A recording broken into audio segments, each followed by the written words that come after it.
Hello, welcome to the second episode of Viewfinders, which is the show where it's not really a show, but a thing where I interview photographers about their work. I'm so thrilled to welcome Courtney Frisk here today. If you don't already know her, she shoots beautiful photos for OEMs and publications and some of the finest auction houses in the world.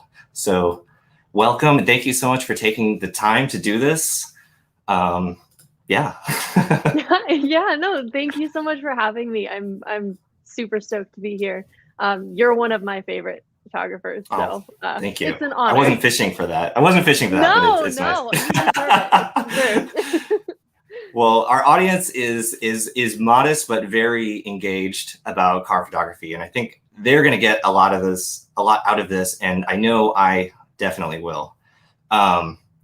So yeah, I don't want to embarrass you, but it was such a nice treat, like looking through your portfolio when I was selecting images, and my initial, my plan for this is to kind of get like one photo, like let's just do like one or one from each set, or get like 5 or 10 photos. But your photo sets were so like rich and cohesive that like for a lot of these, I kind of wanted to just show like the whole family of photos because it tells such a story. And but yeah, it was really, really enjoyable just looking through. I was, I had high expectations, but I was still like really, really enjoying it. That's super high praise. I really I'm honored. Thank you. Oh. Sometimes I make things and just put them out there and kind of forget people see the things that I put out there. So when someone says something like that, it means a lot. Oh, well, I mean, your Instagram, and like, again, I always have to say, like, Instagram is not it's not the end all be all of photography, but your Instagram is more chill. Like you post more candid things or snapshots or whatever. And so, your Instagram like doesn't represent like, the work on your website, and it's really good. And like I said, I will add a photo thing to the screen here so people can see what I'm talking about. But a lot of people can get, one good image, and it's just like really impressive to get like 50 in a set that tell such a story and that all look, just perfectly of a family of images. So enough me talking. You guys are here to see Courtney speak. So could you tell us a bit about your background and how you began in photography? Yeah, so growing up as a child, I kind of casually just had cameras around. And as I moved through the grades in school, got into high school, I took on more of an interest, but at the time it was mostly like animals and landscape and just anything that wasn't cars, basically. Which is pretty ironic, but yeah, so throughout high school, I kind of just dabbled as a hobbyist with random stuff, portraits of people, that kind of thing. Mm-hmm. And upon my senior year, I had taken an auto shop class, and to that point, I had liked old cars, like old American cars, and I thought they were kind of cool, but I knew nothing about them and never thought of taking photos of them. But after I took that auto shop class, something in my brain kind of clicked, I guess. And I thought, well, now that I understand more about how cars work, I actually like them more. So maybe I can do something with this. So I actually met my husband in that auto shop class, and was really, he was really into cars at the time, still is obviously, but it kind of just like this amalgamation of different things happened, and I combined all of it, and before I knew it, I was just kind of taking photos of cars. Wow. Yeah, it happened super randomly and kind of serendipitously, but and then from that point on, I never stopped. Wow, very cool. And I met the two of you at a Mazda event a few years ago, or Mazda. We were guests of Mazda at Monterey Car Week, which was very fun. And so, yeah. so when did you start getting recognized for your car photography work? Gosh, my recollection of time is so skewed at this point. It's been so long. But I would say I really dove into it as a serious thing around 2012, 2013 is when I Okay. was really like, okay, I need to have some kind of plan. I'm gonna do this. Like this is what I want to try to do. Um, so I would say back then I really was just focusing on Instagram, and that's how Mhm. I got my workout. That's how I started meeting people and networking. So at that point, I think is when I started to meet um, like shop owners and went to Okay. car shows and stuff like that. So the 2014-ish, 15-ish was really kind of the start of the climb for me to like get out there. Yeah. Um, so yeah, I just shot whatever I could. Basically, I'd go to like a meet and I'd find a car I liked and I'd be like, "Hey," Hmm. and like I don't think I was really that good at photography, but I was like, "Hey, can I take photos of your car?" And most of the time, people will say yes because they want photos of their cars. Yeah. Um, Yeah. so yeah, it started super casually. And Instagram at that point was such like an unrecognizable app to what we know it Hmm. as now. Yes. It was Yes. way easier to gain a following and to get your work out there. The algorithm wasn't, what it is now. Um, so yeah, that was really kind of the catalyst.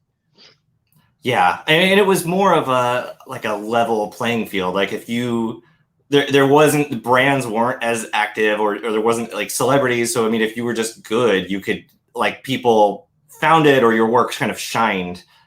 I don't Mhm. know. Well, that will. I mean, that's really helpful to know like your kind of path because people always want to know like how did you make the leap from just picking up a camera and liking cars to like turning it into like meaningful work and then making a career out of it. And everyone has a different path. And people ask me, and I'm like, I don't know, like be online in 2010, like go back to 2010 and be friends Yeah. with certain people. I mean, it's so hard. Everyone has a different path, or it's like, oh, be on Instagram a long time ago. And it's so hard to tell people that. But yeah, I mean, your advice of just your path of going to shows and talking to people and just like being ambitious is very very helpful and still universal despite how these apps and social media has changed everything.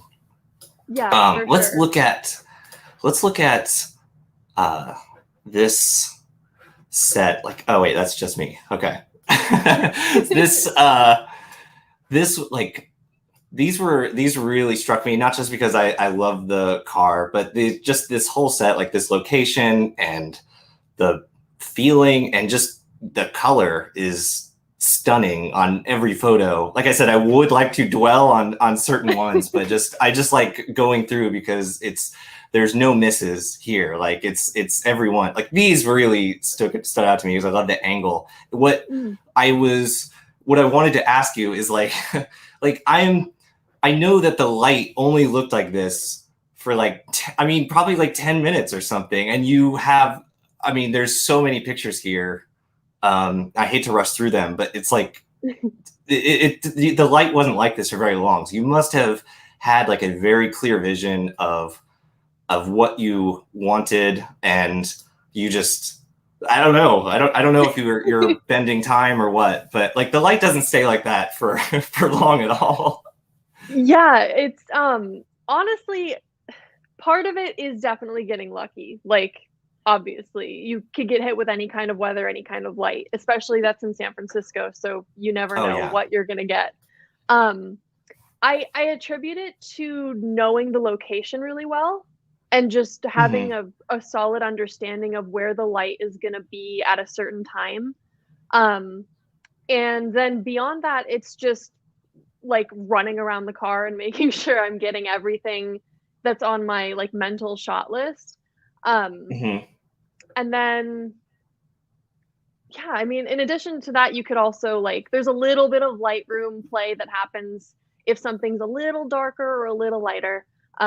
So obviously Yeah. you can create that kind of consistency if it's not there. But for the most part, yeah, those were all shot within a pretty slim time frame. Yeah. No, I love it. The warmth and everything of this set is nice. And obviously it's a stunning car, but very well captured. And I'm sure thanks to you, it went for $1 million. I think he was pretty This, happy with the auction.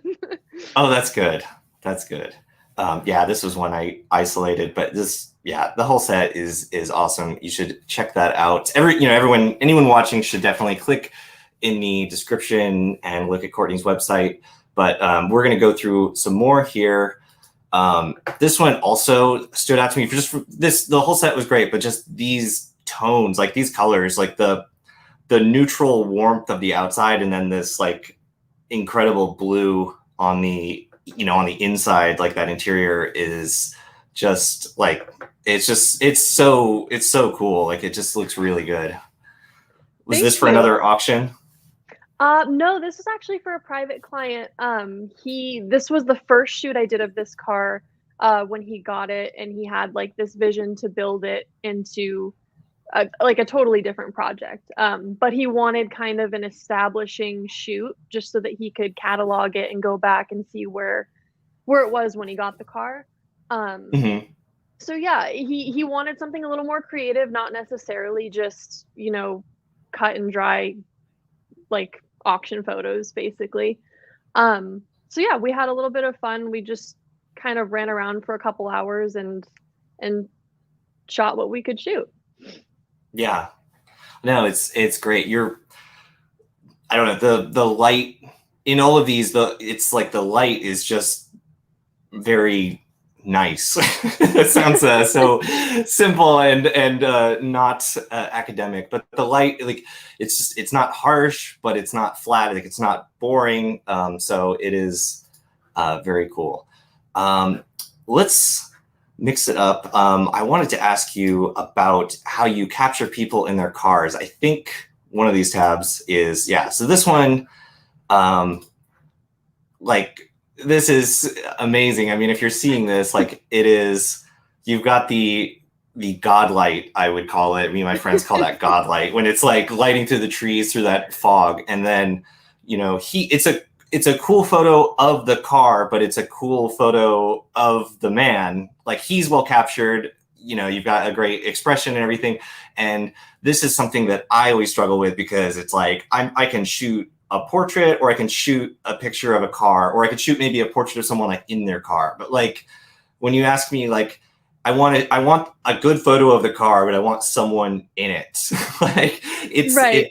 it's a totally different challenge, because you approach like how they're lit completely differently. Somewhere in there is a question, I think, but yeah, it like, how do you approach this? And do you have tips on photographing people with their cars? Because this is something that like I would probably like to do more of, because it brings the personality into it. It captures the feeling, like the joy that we all have from cars, like, which is why we love these inanimate objects. So that is the wrap up of my paragraph. Please, whatever you have, whatever insight you have, I would love. Yeah, totally. Well, so the godlight again got lucky. Like had no idea that was going to happen. But in terms of photographing people with their cars, that's something that I always say. Like people ask why I like shooting cars, and really I think it actually goes back to the people behind the cars, because the cars Yeah. aren't there without the people, obviously. And I just look at it like in a very sentimental way. Like I see it as a legitimate relationship. Like people will Yeah. dedicate their lives to their cars and put in so much time and money and just like sheer commitment. And so I try to look at that as like it's not just a car and a driver. Like this person has an attachment to this machine. Like this machine means so much to whoever built it or is driving it. In this case, that's my really good friend Jan. So I think that I had a little bit of a benefit in already knowing him and Mm-hmm. being really good friends with him. I know the whole backstory of that car. I know his backstory with, growing up as a child in Germany and Colombia and then coming to the US. Like it's a whole thing. So I know all of this information about him and the car. So knowing those facts, knowing his personality and just how he's in general just a very expressive, happy person, it kind of leads me to like a photo like this where he's leaning against the car and laughing because um that's just how I see his personality. So I think that's what I try to Mhm. reflect in portraits of Yeah. people with their cars. Yeah, well, that's very cool. It definitely comes across that way. Like you capture the how much he loves the car and how much I love this background. I love that it's vertical too. Like it just looks. I mean, you're showing like how incredible this scene is, but like he's not lost in it, and it's also a great photo of the car itself. So yeah, it's Thank very cool. you. That is really helpful info. And it's definitely something I would like to do more, but it's like my 20th priority. And usually if someone asks like, oh, can you get a photo of me with the car? I will usually have some kind of like closer crop portrait or I will complain. Right. So And I I would, also oh, please go ahead. I just wanted to add a little footnote to that. It might sound like I'm cheating because like I'm good friends with the person in the photo and it makes it easier, obviously. But truly like I think that if you talk to someone for like 5 or 10 minutes about their car, you can get a good read on them. Like you can get an Yeah, understanding of how they feel about the car, who they are as a person, what their personality might look like at face value. So like even if you don't know the person, I wouldn't let that be a hindrance on like your right. confidence and your ability to capture them in like a meaningful way. Yeah, totally. I agree. That is very good advice. Well, like a lot of times when you shoot a car, if you're shooting for like a very sometimes we shoot for extremely wealthy individuals and it's like I sometimes think and I'm not knocking them or anything but sometimes I think I'm like this guy is probably like so ruthless to all the people that he works with but he's extremely nice to me because like this is his passion, like this is the thing he loves is the cars, so it's like he'll take any instruction for me because it's like this is the hobby, but like when he's Yeah. at work ruling over some department he's probably unbearable. But I 100%. digress. Um, so how do you find locations and what do you look for in a location? Yeah, so location, honestly, my method is really straightforward. I literally open up Google Maps and I put it Mhm. on like the satellite view. And I just look at it from an aerial point and I just literally drop pins on anything that I think could look interesting and is within travel distance. Um, and then once I've got like a pretty decent list of locations, I'll pick a day and I'll just go out and I'll hit all of them. Um, the location stuff can get tricky when you're working with cars that are really modified or Oh require yeah. like a really specific kind of backdrop. Like this car, I wouldn't want to like take off of a huge dip down a dirt road where it's like, you know what I mean? Like you have to Yeah. have an appropriate location for the car. So that's mostly like the biggest purpose of going and physically seeing the locations for myself before the shoot. Um, because my worst nightmare is like having a client show up with their car and then like the car gets damaged because I didn't see a dip in the road or something. Like, you Right. know. Right. Yeah. So yeah, it's pretty straightforward from there. And in terms of what I look for, that just depends on what I'm shooting. Um, it's totally dependent on the project and the car. How could you expand on like tailoring the location to the car? Like what do you think is like the feel you're looking for, or like what certain type of cars do you think requires a certain type of location? Yeah, I it really varies because sometimes I go for things that feel kind of obvious, right? So I a couple years back flew out to Utah and shot a custom Tacoma that a friend of mine built, and I shot that truck solely in like off-road settings, dirt roads, in the mountains outside of Salt Lake, where you would expect to see a truck like that. Mhm. But sometimes I also think it's fun to kind of do some conflicting stuff too. So like um occasionally I'll take a car like this where it's kind of like a race car basically and shoot it in a more industrial setting or like a city or urban setting. Just Yeah. because I like the contrast of what that car is versus an environment where it might be kind of like, oh wow, I wouldn't expect to see that there. You know, Yeah. it provides maybe a little bit more to think about. Totally. So yeah. Yeah. Very cool. Well, we're just moving all around here, but well, this one. So this one is in the header photo, the thumbnail. And I remember I remember when you originally posted this. I believe it was Halloween, either last year or the year before, or fall or something. And it's very cool. So talk us through this shot and process and anything you would like to say about it. Yeah, I have a soft spot for anything fall or autumn or pumpkin related.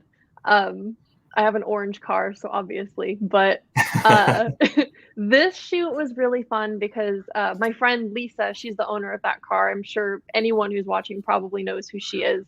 Um, but she basically just was like, "Hey, do you want to do like a pumpkin patch shoot with one of my cars?" And I was like, "Yeah, why not?"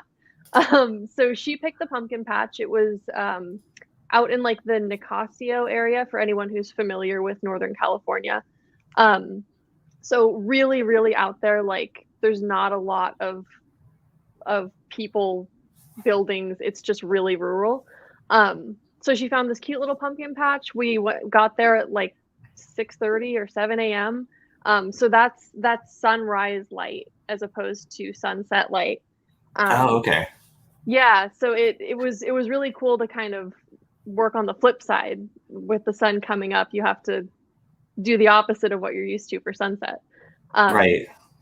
but yeah, we got there and the field was just kind of like pumpkins were just everywhere. And they were like, "Yeah, you can go ahead and drive out there." So I just tried to position the car in ways that I thought I could kind of layer those pumpkins a little bit. There wasn't a whole lot to work with.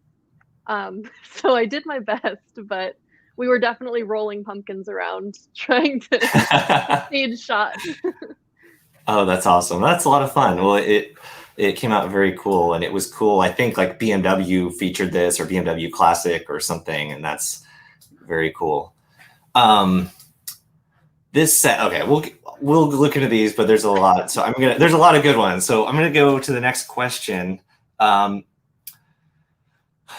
I did ask you about how you manage your time during a shoot when there's a finite amount of sunlight, but it does seem like, and you did answer that, but I'm still still curious. It's it seems like, especially with something like this, you talked about it being sunrise, like you use that period where it's like the sun has like set, or the sun is like right before sunrise, or the sun is behind a mountain, and it's like it seems like you get like a full set in that time when the sun is like not direct on the car. And Mhm. I know that's a real challenge because things move fast, like the scene changes really fast, and also it looks really, it looks bright in the photo, but like a lot of times with your camera, it is, you know you need, it's wanting a lot of exposure times. Like as soon as the sun is not directly up, you're taking longer shots. You might need a tripod or higher ISO, but you never get that sense that you're like, you look at these photos and you look at the set and you never get that sense that you're like rushing and moving the tripod or whatever, or you're never like cranking up the ISO to compensate for the lack of light. So I think there's a question in there, but can you, I mean, how do you deal with that? Because am I wrong, or is that a challenge, like with low light? I wouldn't, normally people wouldn't consider this like low light, and maybe it wasn't necessarily this time, but like that Porsche 993 set, it is kind of low-ish light. Am I right? Absolutely, especially with the 993, that was pushing it. As Yeah. you could like you saw the last shot and that was just like a dark shot with the taillights and the headlights. So Yeah. like it was basically right before that point that it got that dark. Um, yeah, like it went literally from the photos above to that in like 10 minutes. Yeah. So, and you can kind of see that progression. Like those ones are obviously a little darker than the ones above. Um, Yeah. but I honestly, sometimes it depends on the location. Sometimes it is a little bit of a rush if I'm not fully familiar with the space that we're shooting in, or if Right. like some unforeseen thing, like if we have to do a sudden location change, that can really throw a wrench in it. And then I do have to really hustle to not only adjust my inner shot list for the location, but also for the light that we have based on the location change. Um, Yeah.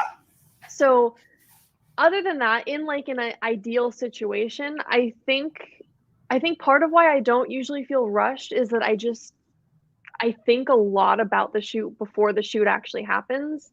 Um, I know I make sure that I know what the car looks like, and I don't know, I just think about the car a lot. Like I think about what light would look good on the car for its design, for the lines, for the color. Um, and I just kind of come up with like a mood board in my head, I guess is the best way to Okay. put it. So that way I go in with an expectation of, okay, here's my car, here's my location, here's my light. And I do give myself extra time too, where if it's not, first thing in the morning, 6 a.m., I'll show up earlier and I'll maybe ask the client to show up a little bit earlier so that we can kind of ease into it. Um, and have more of an expectation of the timeline from that point. So Yeah. Okay. That's helpful. It's and that's like, one of the things that, I've found that like defines being a professional versus being someone that can take some good pictures is like being able to adapt, like being able to work with what you've got, like when every condition is perfect, a lot of people can get a good photo, but you've got to be able to deliver when things change up or are variable. So yeah, that's absolutely. very, very helpful info. Um, so this was another one where I didn't want to just isolate one. And this is the same location, but totally different look as the 993 Mhm. because it's a different time of day.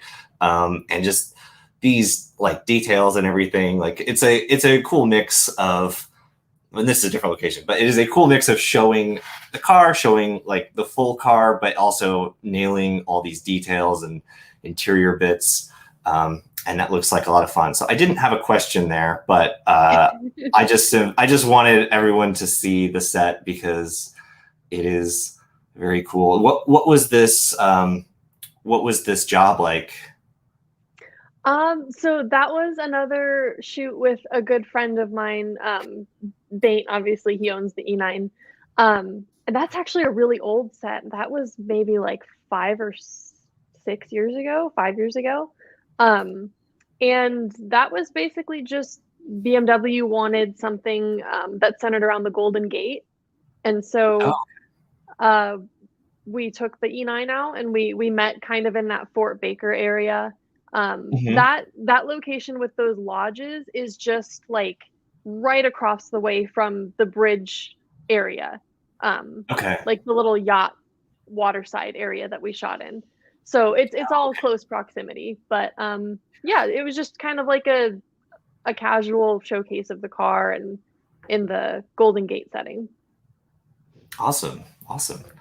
Um, what do we have next? This one I highlighted because you have so many classic cars that you capture really well. I did isolate just this one because it's like you capture modern cars very well. This is like a really beautiful car and they were really fun to shoot. But you really like nailed this, and I love this background and this scene and the lighting again. Like anyone watching, I think you can see like a consistent, just the warmth and like just the richness of the light and the edits and everything. And yeah, this looks awesome. And you also got like a lot of cool interior things. And I would maybe get that exterior shot and say like, okay, I'm done. This looks good.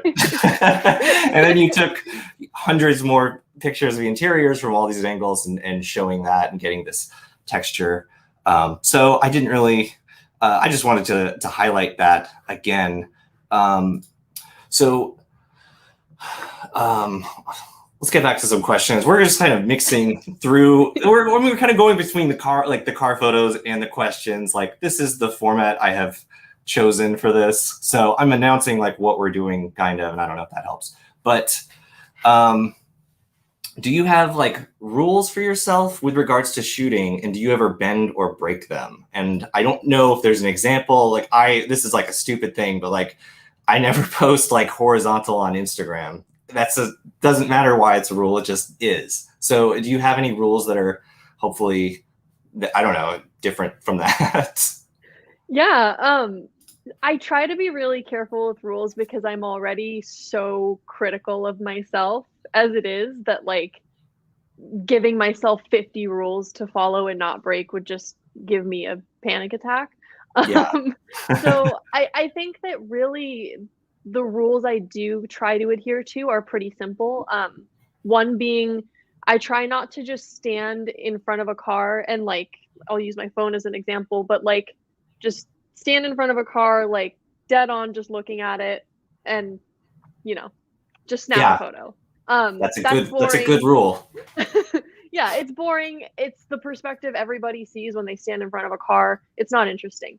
Absolutely. So I try to move, like physically move myself as much as possible. And I I guess I've learned to shoot that way because I shoot with a lot of prime lenses. So I don't have that ability to zoom in and out from like a stationary point.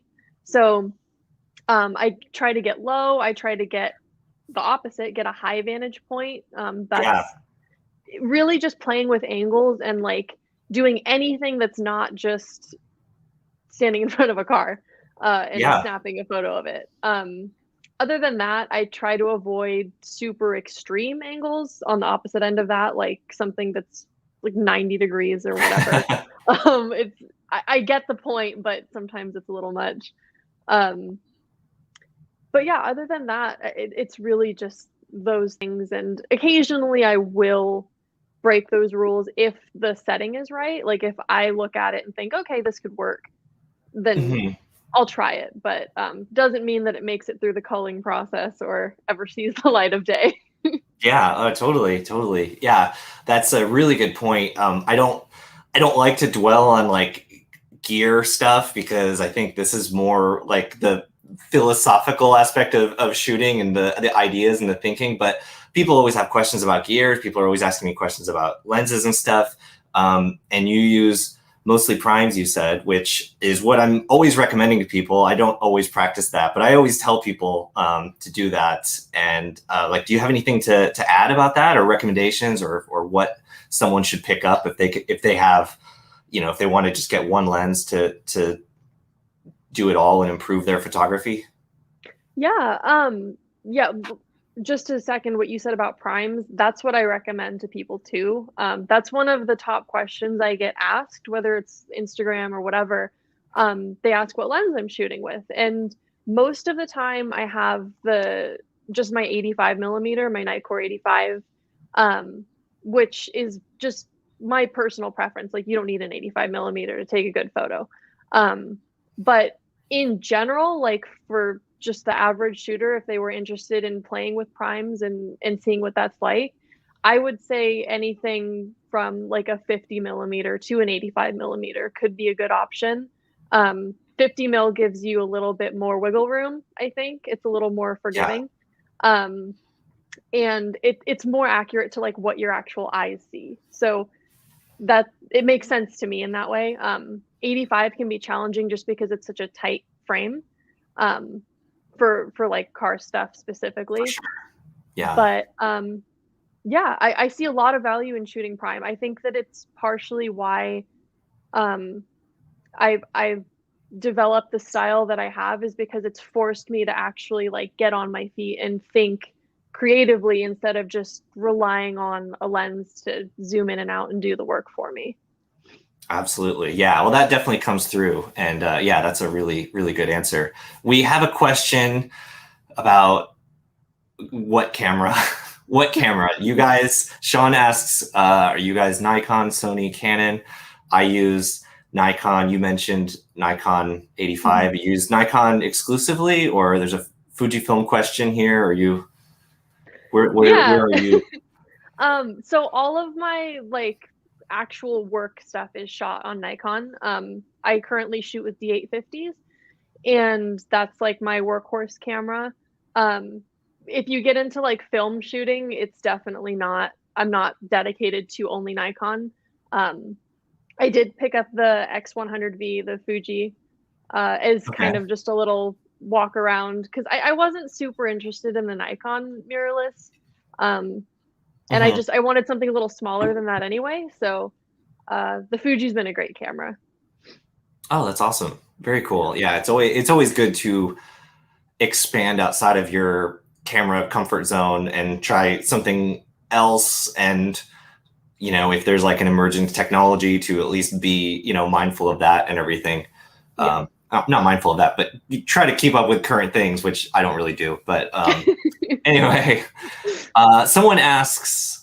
Adam asks, he has to shoot a 1969 911 for an auction. It's orange. Do you have a background you would choose for it? Okay. I would say orange is such a fun color. I would say something that either provides a lot of like neutral space in the background. So I don't know if you could find like an industrial area that's really kind of like gray or white, something really light, that you could really put that orange against. Or on the flip side, I think something scenic, if you can get a good like green rolling hill or something like that Oh, behind yeah. it. Those would be my two go-tos to kind of play around with and see. But orange is a great color for any kind of contrast like that. So Yeah, definitely. Definitely. Um, Henrique asks, I'm a spotter and I love my shots. I think I'm found my signature, but I'm with Lightroom. Can I feel comfy with that, or go after Photoshop versus Lightroom? I mean, they're kind of different tools. yeah. What Lightroom is really for editing a batch of photos, color grading, and making like small adjustments, and Photoshop is like, I need to take out this person in the background or something. Oh, for sure. I use Photoshop like 90% of the time for object removal and like Mhm. touch-ups on, cars or people, whatever. I'd say both if you can. I would do both. If you do like a Creative Cloud membership or something with Adobe, you should be able to get access to both of those. And I'd Yeah, make sure you're comfortable using both of them because they both offer different things that I think are necessary to really like expand your understanding of editing. yeah, definitely. I'm weird, and I use Bridge as instead of Lightroom, and Mm, I use that for okay. my edits. And it's like it does a lot of the stuff Lightroom does, but it's just like a different way of viewing and managing files, where you're just kind of viewing them instead of like creating caches and stuff. So it just Yeah. works with my brain, but it's not better or worse. It's probably worse, but it's okay. It works for me with my brain. Let's see. I've got another couple questions. What do you consider your style, and how has it changed? And if you feel like you've already answered this in previous things, then we can skip it. But what do you think about your style? Yeah, this is really hard. One thing I hear a lot from people is that they recognize my work when they see it, like which is like a mind-blowingly huge compliment to me. Like that's one of the nicest things I think you could ever say to somebody who creates art. Is, oh yeah, I recognize your stuff. Uh, and consistency is good, obviously, but I I think that a lot of my colors and like atmosphere feelings come from film. Like I started with film photography like way back in the beginning. Um Okay. and so I think that my love of like these blues and greens and kind of like really rich colors comes from that. It's really the only thing I can attribute. Otherwise, I don't I don't know where I got it from. But yeah, and it's changed over time. Obviously, like in that E9 set that you brought up, those photos look different from this, and that's like a 5-year separation. Um, Yeah. like you can see that those look different. So it's not to say that like I've always had one style and I stuck with it, because it's absolutely not the case. Like my photos have evolved a lot over time. Like yeah, you can see this is super blue and there's like a lot of pink, and it's just different from what I do now. Um, Yeah. but I've always been really interested in that color play. So I think that that same thread is there. It just looks different now. Yeah, no, that's a really good answer. That resonates. I have okay. Oh yes, I picked this one because I like this car. um, but yeah, this just looked like an incredible shoot to do this. You were in the UK shooting these uh, Porsches, and I love how you 3 very different 911s, or it might be more, but you really like capture the feel and the differences of them. Especially I love that interior. I want you to tell me about that, but I want to show you this one. I love how you have like these side shots like back to back, where just seeing like the most extremes of the old 911 back to back. And then this one is beautiful, how the background is in shadow, but your car is in the sun, and the ground, like part of the ground is in the sun. Like that's always like really fun when that happens. But yeah, so my question is about this interior. Well, Okay. This whole shoot was actually really like completely unplanned, I guess is how I could put it. The silver car, the owner's name is James. I met him because he commented on one of my posts on Drive Tribe, like way okay. back when, in like 2017. Oh, Otis, hush. Oh my gosh, my dog is upset. Um, Otis, hold on one sec, sorry. But it's okay. Okay, Otis, hush. Adam asks, when shooting with 85, what is the lowest aperture you shoot to get most of the car in focus? Like the picture of the Lexus. Otis, come. So that I usually two f2 is like the lowest I'll go. Okay. Oh my gosh. Um, Someone's at my door. I'm not sure why. Sorry about that. oh, it's Otis, okay. come here. Okay, sorry. Yeah, f2 is like the lowest. Okay, that is a good question and a very good answer.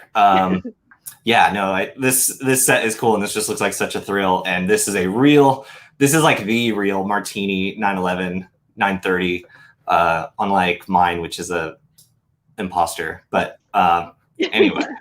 Yeah, well, so that car, those cars, the green one and the Martini car just showed up. Like I was there to shoot the silver one.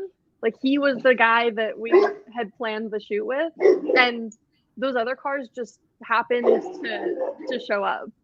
Wow. The green car, I follow this guy like on YouTube because he makes parts and Yeah. stuff.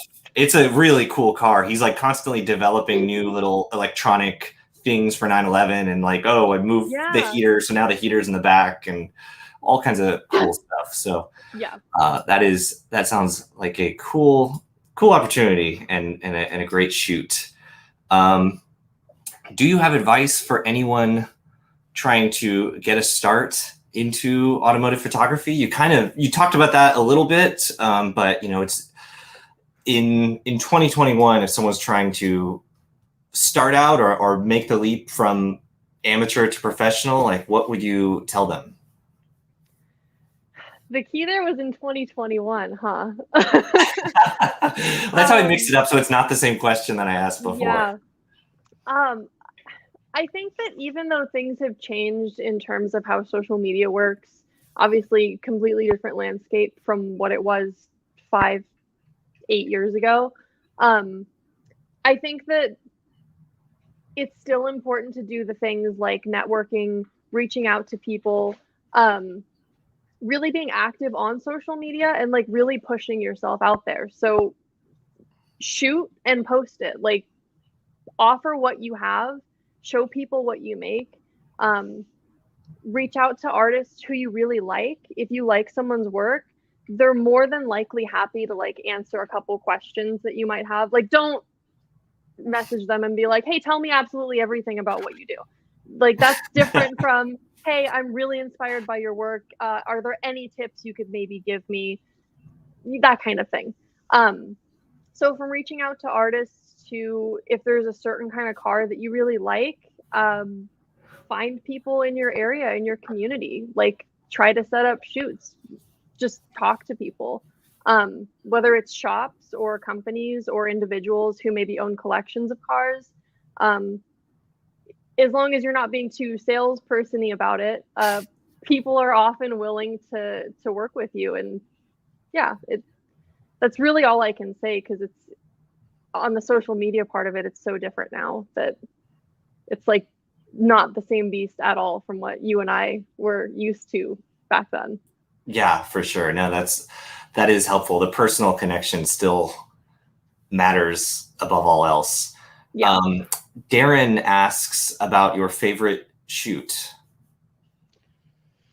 I think my favorite shoot was actually more of like a big project. That was actually kind of tied to this a little bit, this Porsche shoot. Okay. It was a project I did with BMW Classic in 2017. It was the behind the lens feature that they did. Okay. Where basically I flew out to Munich, and our plan was to do a road trip to Festival of Speed at Goodwood. Um, and so they put me in an E9 and sent us out with a film crew, and that was like the absolute trip of a lifetime. So that was definitely, I think, my favorite shoot in terms of getting to drive the car, document it along the way, and then end at Goodwood, which was like everyone wants to go to Goodwood. Yeah. Yeah, I've never been. That is very cool. We have a photo from Goodwood here. Yeah. Was this from that trip? Yep, that was one of the cars they were running that year. So Wow, it's I was beautiful. tasked with documenting the stuff that they were doing at Goodwood in addition to the road trip. Very cool. That is very cool. And we have a couple others that you submitted. I loved this, like the motion, and we didn't really have any. We didn't really talk about any motion shots, but you are obviously like at Laguna Seca a lot. WeatherTech Raceway, Laguna Seca. I don't want to get sued. And isn't it weird that they nuked? You can't even geotag anything except WeatherTech Raceway. There's not even like any like proxy one set up by anyone. Anyway, Nope. I digress. Very straight. So you sent me some of these before, and so if you wanted to talk about shooting motion, because we didn't really cover that, but yeah, it's very, very cool, and it's a big part of shooting at the track. So what would you like to tell people about shooting action motorsports stuff? Yeah, I know that some people subscribe to like the spray and pray method where you just hold down the button and hope that what you get is good, which I'll admit sometimes I do that when I'm in like a setting where there's just so much to document. Like I just have to pick the card and just hope. But in terms of like this photo specifically, this was World Superbike 2019. And bikes, this was my first time shooting bikes like in a motorsport setting. I had only ever shot them in like a street setting. Okay. So bikes on track when they're going 100 plus, like that was a completely different atmosphere than what I was used to. So there was actually kind of a bit of a learning curve here. But I could still apply what I was used to with shooting cars in motorsport, which was really just like, I don't know how to describe it other than just be really deliberate with with how you're shooting. If that means that you shoot slightly less, but you get more work from like that small group of cars that you chose to focus on, then that's fine. That's what you have to do in order to like figure out how you're shooting and what you like. Um, as far as settings go, like just have a realistic expectation. Hey, hush. Have like a realistic expectation of like you're gonna have to drop your shutter to like 1/30th or something. 125, 120. Otis, come here. I'm sorry, he's very upset. It's okay. So yeah, just get comfortable panning. It can be really frustrating if you're missing shot after shot, but sometimes that's kind of the nature of it until you really get used to it. Yeah, definitely. And I would add, like, it's sometimes it's no good when you get back and you pull pictures off the camera and it's like, oh, I thought this was sharp when I glanced at it on the screen in the sun, and it's not actually sharp. So I don't know. I guess it's just like get more than you think. And yeah, you know, if you're trying to capture one car in like one corner, like do it more than you think you need to ensure that you get the right thing, because it's so misleading when you look at something small and think like, oh, I nailed this, and then it's like you're like, oh, this is the one I gave a 5-star to. Exactly. Yeah, and that happens to me still. I think it happens to everyone. Yeah, like absolutely. it's just the nature. You're shooting these cars or these bikes that are going so fast, like you're not going to get every single shot. It's right. Well, and the second that you're comfortable and very good at shooting like a 1/40th and you get it and you can get it tack sharp, it's like, well, that's when you move to 1/30th or 125. That's when you start pushing. I mean, because it's like you want to get the more drama, more speed. So you just it's a constant sliding scale challenge. We've got a couple more questions from people, and then we'll wrap this up. But Sean asks about an EOS R, and I don't know Canon, so. Oh yeah, you're at. Okay, we'll skip this one. But what should one charge? Adam asks, what should one charge for an online auction shoot, beginner and pro? Do you have anything to say? I don't know. It's like such a different. It's different for everyone. It's different the skill level, but for the amount of work that goes into it, I think like anyone should be getting like $400 for doing, if you're going to do like 200 plus photos or something, and deliver that. Yeah, it's really hard when people ask questions like that, especially under the lens of like beginner versus pro. Yeah. Because really what you're offering with an auction shoot is not just like the deliverables, it's not just the photos, it's your experience and like what you're bringing to that shoot and your understanding of how to shoot an auction effectively. So it's tricky when you get into like the beginner area of that. I would say at an absolute minimum, like you should never be going below like what you said, 400 or 500. Yeah. Especially considering the area too. Like you have to think about where you live and like how much auction work there is. But yeah, that's like the bare minimum that I would say if you're like a kind of a beginner. I don't really know what that person's gauge for beginner is. Right. Also, like right. that's important to consider. Like, are you confident in your ability to effectively shoot that car, or do you think maybe you should practice and then maybe start taking on paid work? And that's not to say you should be working for free. That's not what I mean. But taking on paid work is different from practicing on your own time and really honing in your ability to shoot that auction. I hope that makes sense.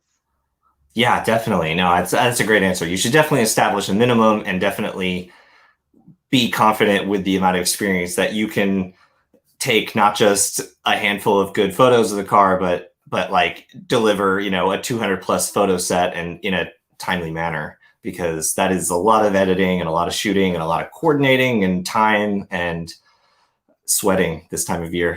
Yeah, and it's your labor. Like you're not just charging for the shoot itself. Like if you're there for 2 hours, you also have to think you're also editing all of those photos. You're putting in hours and hours of work. So like I would rather see someone charging more and Yeah. understanding the value of that labor than undercutting other photographers who are charging more because that's their level. Um, I don't know how to say that in a way that's not like No, that's weird, perfect. No, no, you no. know, but hopefully that makes sense. But that's how I feel about it.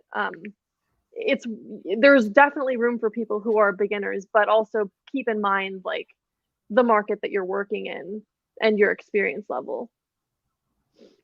Awesome. Yeah, I think that is a great answer to wrap this up. Thank you for having such an in-depth, well thought out answer that is better than what I could come up with. So it's been a huge pleasure to have you on this. And everyone should follow Courtney and look at her work. And also, I also like want to say like your posting, like, you know, you post like social things on Instagram and justice things that I am constantly inspired by. I am too thin-skinned to put myself out there too much and get crap because I am like a man on the internet, so I don't really get crap like women do on a regular basis. So I will remain thin-skinned, but you inspire me with that. And so I just want to say, keep it up. And thank you again. Thanks so much for your time. And if you have anything to add, we'll close out. I I have nothing to add to that. That was amazing. Thank you so much for having me, for giving me space to talk about photos and cars and all this fun stuff that we love to do. It means a lot. And getting to actually talk to people who are just as passionate and just as in it, like I could do that all day. So I appreciate you having me Awesome. here. Awesome. Well said. Well, thank you. Thank you so much. And we'll call it a show. So thanks everyone for watching and the questions, and we'll see you next time.